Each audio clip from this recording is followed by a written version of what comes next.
Eu queria tocar com você neste vídeo uma pequena análise sobre este confronto do Fluminense contra o Flamengo, mas eu queria fazer um olhar sobre o Flamengo, sobre o momento do Flamengo, usando principalmente esse jogo, né, evidentemente, tocar em alguns pontos aqui que eu acho interessantes, né. O primeiro que o resultado, na minha opinião, era para ser um resultado de vitória para o Flamengo. O Flamengo jogou mais do que o Fluminense.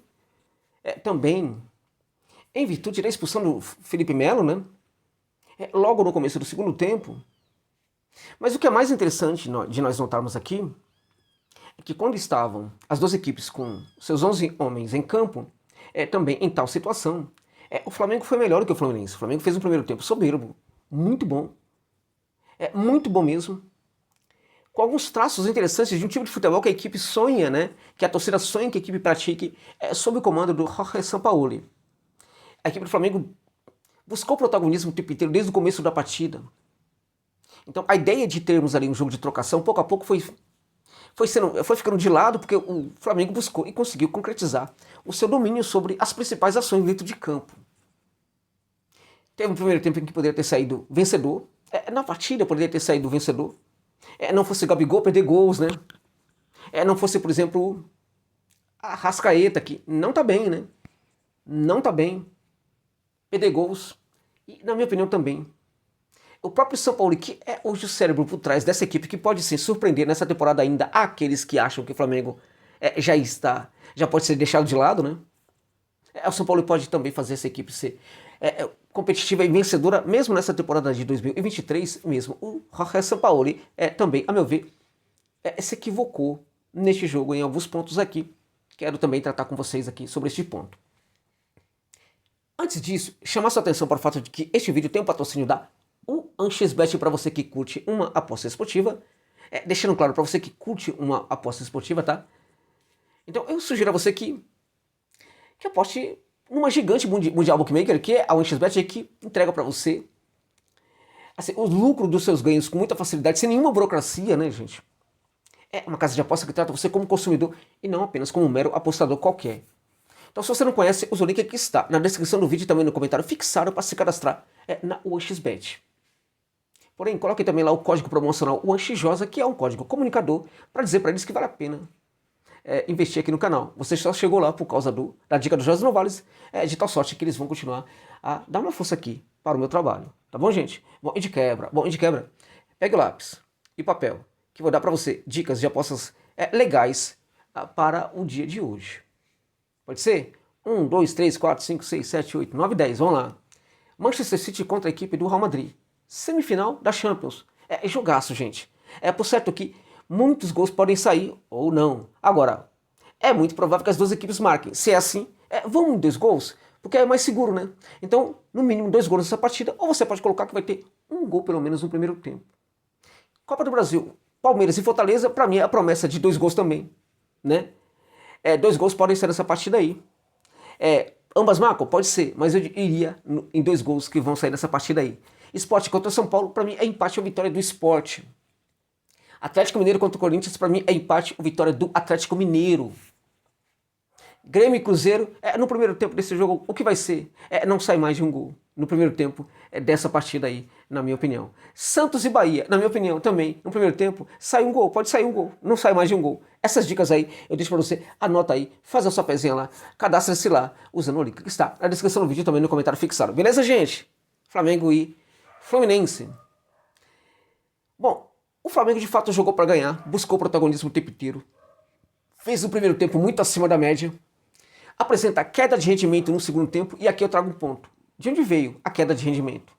Ela veio sobretudo no fato de que a equipe certamente vai precisar de uma maior relevância física, uma condição física melhor, precisa evoluir no aspecto físico, para que os jogadores consigam, para que o físico dos jogadores consigam, né?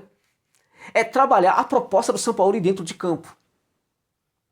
Certamente a equipe dá demonstração de que não está bem fisicamente, né? Agora, com o São Paulo, essa demonstração ela é ainda mais lamentável, por quê? Porque para que o Flamengo e o São Paulo joguem muito bem, os jogadores vão precisar estar fisicamente muito bem. Então, uma evolução física é vital para que os jogadores consigam em campo, notadamente no segundo tempo, entregar as ideias do Sampaoli, né? E também fazendo gols. Então acho que a questão física interferiu demais no comportamento do Flamengo no segundo tempo e foi bastante importante para que o Flamengo não conseguisse ter o mesmo nível, a mesma intensidade de jogo da primeira etapa. É uma questão que precisa ser vista com carinho, porque para mim é um problema hoje dessa equipe do Flamengo. Bom, as escolhas do Sampaoli na escalação. Eu já lamentei, por exemplo, a entrada do Pulgar, que a ideia é fazer com que ele entre para fazer a saída de jogo ali, qualificar a saída de jogo. Não dou a menor bola pro Pulgar, acho que é um jogador, né, que não merece vestir muito a camisa do Flamengo, né? Então acho que tem um problema aí com o Pulgar. Agora acho que tem um problema maior, e aí é um problema grave do Sampaoli, é com o Vidal. E acho que esse foi o grande erro do Sampaoli no jogo, né? Porque no segundo tempo, a gente pode e deve falar que a questão física entrou em campo sim e atrapalhou o Flamengo. Mas também a entrada do Vidal ajudou a matar o jogo do Flamengo. Claramente. É um jogador que não entrou na mesma sintonia. Aliás, é um jogador que às vezes dá sinais de que não tá nem no Brasil, tá no Chile, provavelmente no Colo-Colo, né? E não no Flamengo. Tem a ver o quê com o Flamengo hoje o Vidal? Fale-me, deixe aí nos comentários se você discorda de mim. Você acha que de fato o Vidal é hoje um jogador importante para o Flamengo? Eu acho que não é. Eu acho que é um jogador irrelevante para o Flamengo. E aí a gente entra naquele ponto importante que eu sempre toco no meu canal aqui. Reformulação de elenco é vital no clube de futebol. E ela não precisa e não deve ser feita pelo técnico, pela comissão técnica necessariamente, ou somente pela comissão técnica. Quando você então começa uma temporada com a comissão técnica aí, que você nem sabe se vai ficar, pior ainda. Reformulação tem que ser uma atitude do departamento de futebol do clube. Isso não acontece no Flamengo. No Flamengo o jogador não tem reformulação, o jogador só sai do Flamengo por uma questão aí de mercado, quando alguém quer contratar esse jogador do Flamengo. Em geral é assim. Muitas vezes, como eu já falei em outros momentos, em vez do Flamengo reformular e mandar alguns jogadores embora, e aí, gente, não tem nada a ver com o jogador que está rendendo ou não está rendendo. Tem a ver com desgaste. Às vezes é muito importante que o jogador deixe o clube. Ele começa a ter um poder, ele começa a se acomodar, ele começa a incomodar também o desempenho de outros jogadores, ele começa a mexer até com a autoestima de alguns jovens, enfim. Um Diego Ribas da vida ali. Decadente, ele pode atrapalhar um Igor Jesus da vida, né, que está junto aí com o elenco principal e outros garotos da base, né? Pode intimidar. Então é muito importante fazer reformulação. Porque quando você entrega para um técnico alguns jogadores tarimbados, ele vai testar esses jogadores. Ele vai testar. E este é o ponto. Vidal mexe com as emoções, com as memórias afetivas do Sampaoli, porque os dois foram muito bem em alguns momentos ali na seleção chilena. Tem nada a ver. Então ele vai demorar para descartar o Vidal, infelizmente. Né? Infelizmente. Agora o Vidal está atrapalhando o Flamengo. E o Sampaoli precisa entender que ele não tem muito tempo não, se ele não conseguir entregar resultado. Há uma impaciência aí na Gávea. E ele precisa entregar resultado. Então ele não tem todo esse tempo do mundo para ficar testando o jogador até se dar o direito de perder paciência com o tal do Vidal. Não dá. Ele precisa reagir. Ele precisa parar de bancar um jogador como esse, que certamente foi um dos responsáveis também pela queda de rendimento do Flamengo no segundo tempo. A gente soma o Vidal com a condição física e também com o fato de que o Sampaoli não mexeu no banco para entregar outros jogadores para o jogo. Né? Então, outro erro, na minha opinião, do Ombrecito, que, na minha opinião, dito tudo isso, tem feito bem para o Flamengo, tem dado identidade de jogo para o Flamengo, tem dado personalidade para o Flamengo, gente. A equipe do Flamengo em campo é uma equipe com personalidade futebolística, a equipe que gosta da bola, que gosta de jogar, quer fazer gols, né, Gabigol? Se ajudasse o Gabigol, se o Gabigol ajudasse, tudo seria muito mais tranquilo, né? E aí também tem o Arrasca, enfim. Deixando claro, o Gerson fez uma boa partida, tá? Que é outro jogador que gosta, que cai no gosto muito do Sampaoli. O Gerson fez de fato uma grande partida contra o Fluminense. Qual é o problema? Até em virtude de estar muito pouco tempo na Gávea, o Sampaoli ainda não conseguiu trabalhar, né, essas variações no terço final. Elas precisam de mais relevância. Até que o Flamengo foi bastante ao fundo do campo nesse jogo, mas precisa ir mais. É quando um jogador vai muito ao fundo do campo e, sobretudo, quando faz esse passe para trás, rasteiro, para o centro da área. Por que não aprendem, meu Deus do céu? Mexe demais com a expectativa da zagueirada. A expectativa é a perspectiva da zagueirada. Sobretudo isso, a perspectiva. O que o zagueiro está vendo? O que ele espera que vai acontecer? Ele espera que essa bola seja cruzada por elevação para a área.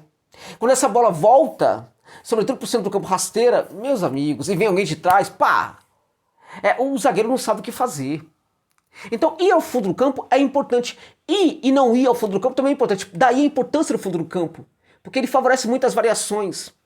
A associação nesse trabalho de ir ao fundo também é muito importante. Um jogador que está próximo do outro para chamar atenção, para despistar, para tirar o zagueiro ali do espaço. Enfim, tudo isso é importante também. Então, tá precisando de mais relevância nesse trabalho com a bola no terço final. Vai evoluir esse ponto? Certamente que sim. Essa é uma das grandes preocupações do Sampaoli, que a sua equipe tenha relevância quando ela chega no terço final. Porque o Sampaoli quer que a sua equipe tenha a bola justamente no terço final. Né? Então, na verdade, o Flamengo precisa corrigir esse problema aí, precisa evoluir nesse sentido aí. E a gente viu isso também nesse jogo contra o Fluminense. O Flamengo deixou claro que pode perfeitamente vencer o Fluminense no outro jogo. O Flamengo deixou muito claro que aquele favoritismo do Flusão, né, pode perfeitamente ser trabalhado, desativado, danificado, desautorizado dentro de campo, que é realmente o que sempre pode acontecer. Favoritismo assim, dentro de campo tem que ser construído, e quem construiu o favoritismo dentro de campo foi o Flamengo, a despeito da expulsão do Felipe Melo. Teve nada a ver com isso. O Fluminense, no primeiro tempo, já não conseguia encontrar muito o Flamengo em vários momentos. Tá? Então tá tudo em aberto aí, sim. O Flamengo tem condição de vencer? Tem, né? E é interessante que o jogo não vai ser na semana que vem, né? Então isso significa também o quê? Isso significa que o Flamengo vai ter um tempo maior aí para conseguir essa evolução com o Sampaoli, né? Então tem condição de vencer. Acho que dá para melhorar essa questão do jogo ali no terço final. Acho que o Sampaoli precisa melhorar essa questão de bancar demais alguns jogadores e não olhar com mais carinho para a base. Tudo isso precisa acontecer. E alguns jogadores precisam ajudar também. O Arrascaeta também não tem o direito de ficar todo, né, o tempo aí em baixa. Tem que melhorar. Ele é um craque de futebol. Não pode jogar o que está jogando. O Gabi, por favor, faça gol, né? Precisa também fazer gols, né? Tá muito marrento. Precisa colocar a bola dentro das redes do adversário, né? Então os jogadores também precisam ajudar. E acho que esse Flamengo tem condição sim de passar pelo Fluminense, tá? Neste jogo mostrou que tem muita condição sim de passar pelo Fluminense e ganhou muito favoritismo. Na minha opinião, até reverteu o levíssimo favoritismo que o Fluminense, em teoria, apresentava antes do jogo para este confronto contra o Flamengo aí. Então, na minha opinião, o Flamengo mandou um recado muito importante para a comunidade flamenguista, para os torcedores, para jornalistas, para o mundo do futebol, né? Agora, o Flamengo também sabe que precisa evoluir, e essa evolução é vital para que o rubro-negro seja o movador da galera aí nessa temporada de 2023. Tá bom, gente? É isso.